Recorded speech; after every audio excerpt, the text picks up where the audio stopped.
लाखों नबी भेजे। जब दुनिया के अंदर बिगाड़ आता, अल्लाह पाक नबियों को भेज कर मेहनत कराते। जिन्होंने वक्त के नबी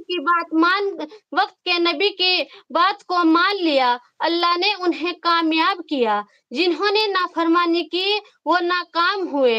हजरत नूह अलैहिस्सलाम ने अपनी कौम को 950 साल समझाया। इतने बड़े अरसे में 80 या 82 लोग ईमान लाए। सबसे आखिर में हमारे और आपके आखिरी नबी हजरत मोहम्मद सल्लल्लाहु अलैहि वसल्लम तशरीफ लाए। आपने फरमाया, मैं आखिरी नबी हूँ, मेरे बाद कोई नबी नहीं, तुम्हारे बाद कोई उम्मत नहीं, तुम बेहतरीन उम्मत हो। इसलिए कि तुम्हें भली बातों का हुक्म करते हो और बुरी बातों से रोकते हो। एक अल्लाह पर ईमान रखो। मेरी माँ और बहनों, चूंकि अल्लाह को नबूवत का सिलसिला बंद करना था और कयामत तक के लिए ये काम चलाना था। माशाअल्लाह माशाअल्लाह जैसे बातें माशाअल्लाह। हमारे घर में आती है औरतें और हम फिर उनको दीन की दावत देते हैं, तो फिर हम उनको थोड़ी सी इस मिसाल से ऐसे कहते हैं। माशाअल्लाह।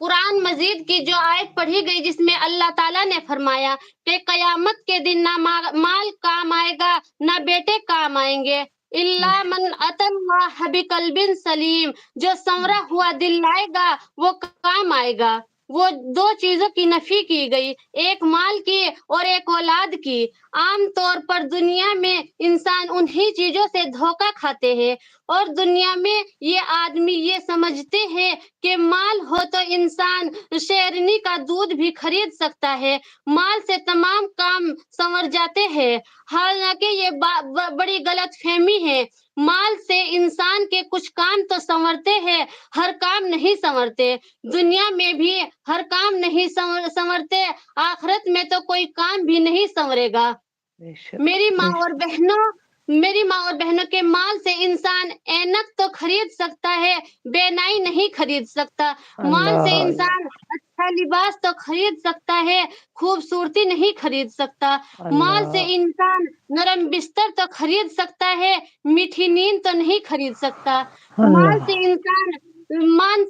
से इंसान दवा तो खरीद सकता है, सेहत तो नहीं खरीद सकता। माल से इंसान खजाब तो खरीद सकता है, शबाब तो नहीं खरीद सकता। और माल से इंसान लोगों की खुशामद तो खरीद सकता है, किसी के दिल की मोहब्बत तो नहीं खरीद सकता।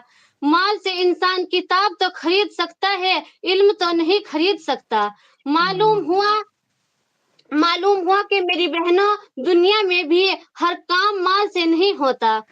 आखिरत में तो बिल्कुल ही कोई काम नहीं होगा। क्या चीज काम आएगी? इल्ला मन अतल्लाह बिकल्बिन सलीम, जो संवरा हुआ दिल लाया, ऐसा दिल जिस पर माँ सिवा की मोहब्बत के असरात ना हो, जो माँ सिवा की मोहब्बत से महफूज हुआ। जब भी दिल में गैर अल्लाह की मोहब्बत आती है तो दिल पर दाग लग जाता है और दिल पर जुल्मत आ जाती है। दुनिया की मोहब्बत से दिल पर जुल्मत आ जाती है और अल्लाह रब्बुल इज्जत की मोहब्बत से दिल रोशन हो जाता है। जब भी कोई गुनाह किया जाता है, हर गुनाह के इवज दिल के ऊपर एक सीहा नुक्ता लग जाता है। अगर सच्ची तौबा कर ली तो वो नुक्ता धुल गया, और अगर दोबारा गुनाह कर लिया दूसरा नुक्ता लगा। गुनाह पर गुनाह करते करते वो नुक्ते इतने बढ़ते चले जाते हैं कि इंसान का दिल बिल्कुल सिया हो